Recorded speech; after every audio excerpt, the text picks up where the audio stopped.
The story begins with a brutal war. Among all who fight, one stands out. He has incredible sword skills and wears dark clothes. He is Prince Arnold Prime, waging war against the entire world. Entering the castle, all the remaining soldiers guard the entrance where the princes of that kingdom are. There we see Rishe, our dear protagonist. Arnold walks slowly and easily subdues all his opponents, one by one. Even with an open counterattack, Rishe can barely touch him. She vomits blood. Her enemy's sword has pierced her completely. She thinks about having lived this life to the fullest.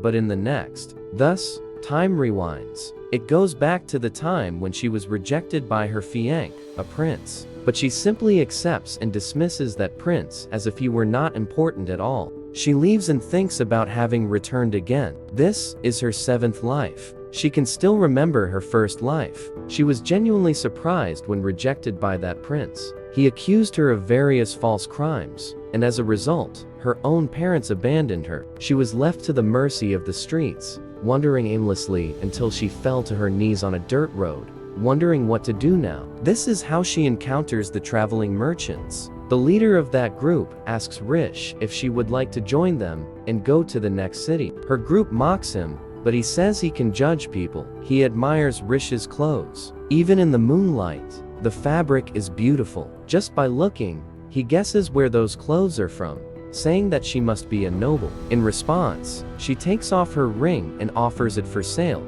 catching the merchant's attention. She travels with the group. They are like adventurers, seeking goods that ignite their hearts and selling them to people who get just as excited. When both the seller and the buyer love the product, it creates profit. That is the motto of the Aria Trading Company. Rishe admires this a lot.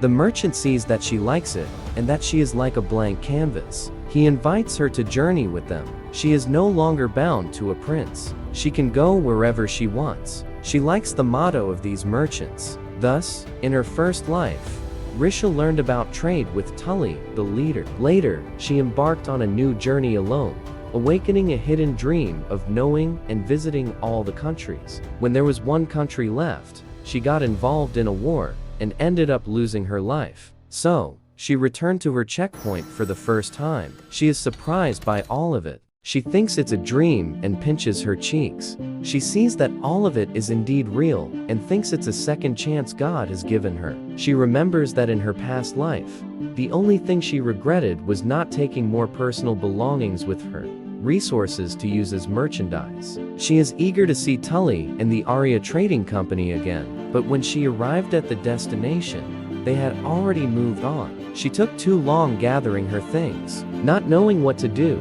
Rishe opens her suitcase and finds a book of medicinal plants that her grandmother left her. Unlike her last life, this time she has money, so she just needs to decide what to do with it. So, in her second life, she sold everything she had and used the money to cross the sea and learn medicine. She studied various plants and made good use of the experience she gained in her first life. One day, she traveled to a kingdom and saved a prince with her knowledge, in which he was immensely grateful and impressed. Her life was fulfilling and rewarding. But again, she got involved in the war and died. Thus, time returns again to her checkpoint. In her third life, she decided to embark on an academic study journey with someone she met in her previous life, Dr. Michelle Evan. She studied with the doctor for several years, and after that, she continued her journey alone, but once again got involved in the war and died. In her fourth life, she served as a maid to a wealthy duke. In her sixth life, she disguised herself as a man and became a knight. Why didn't she mention her fifth life? Anyway, in every life, she felt fulfilled and happy. However, in all her lives, after 5 years, she always died. So we arrive at her 7th life. This time, she decides to take it easy. She wants to have a long life in this chance. Now that she stopped to think, she always left the castle through the main entrance. But as she is now, she thinks it will be faster to jump from the balcony. But as she turns the corner, she comes face to face with none other than Arnold, the prince who took her previous life. Rishe screams in shock, calling him emperor. Arnold is surprised that the stranger knows him, even though it's the first time they've seen each other. Rishe then explains that his fame precedes him, However, Arnold says that his father is still alive, so he couldn't be called an emperor but a prince. With no alternative, Rishe apologizes. She explains that her engagement has just ended, and she's in a hurry, so she goes to the balcony, takes off her shoes, and jumps. Arnold is astonished. This reckless and completely opposite act for a woman has stirred something in his heart. Rishe lands and rolls on the ground, breaking the heels of her shoes, and continues on her way. This makes Arnold smile. Oliver, his most faithful servant, appears, and Arnold asks him to prepare his horse. Yes, ladies and gentlemen, he is hopelessly in love. Returning to Rishe, she complains that her current body is weak and needs to train all over again. In her walk, she comes across a crowd looking for her. Then her ex-fiancé, happy to find her, approaches her, spitting arrogance and excessive ego. This doesn't surprise Rishe at all. She sees that this time, she didn't arrive on time, and on top of that, she ran into her ex-fiancé. He is once again egocentric and claims to see that despite her indifference in his declaration, she is deeply saddened by him ending the engagement with her. He mentions Rishe's dirty dress and how she wandered the streets in sadness. But she asks if he's foolish. Sorrow doesn't dirty dresses. She is also not at all sad that he ended the engagement. This makes people around them whisper, seeing that the prince seems more hurt than she is. This irritates the prince, who complains. Rishe feels relieved not to have spent any of her lives with him. She reminds him that his duty is to protect the kingdom and its subjects, not the other way around. She also mentions how relieved she is that he ended the engagement, which makes the guards laugh.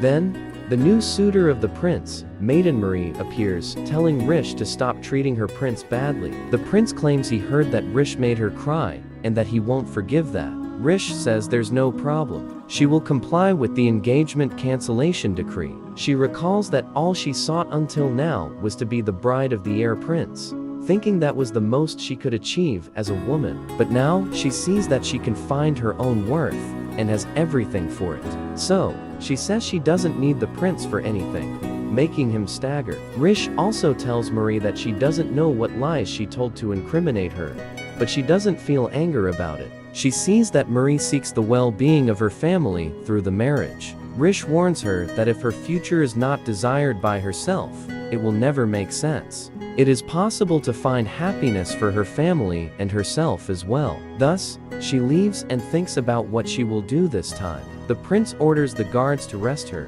and they ask her to wait. Then, Rishe feels an overwhelming presence. She takes the guard's sword behind her and defends a strike. A strike from Arnold. He knew she would defend. He was fascinated by her and asks where she learned these skills. She replies that it's a secret. She sees that he went easy with that strike. The heir prince asks who she is, but Rishe tells them to step back. They cannot use violence against the heir of Galkine. This impresses everyone. Arnold is famous for having decimated an entire army alone. Rishe then asks what he is doing there. Surely, he didn't use his sword for fun. Arnold took Rishe's past life, and he will also cause a war that will involve the entire world. Arnold kneels, apologizing for his rudeness earlier, and thus, beneath that moonlight, he asks her to become his wife.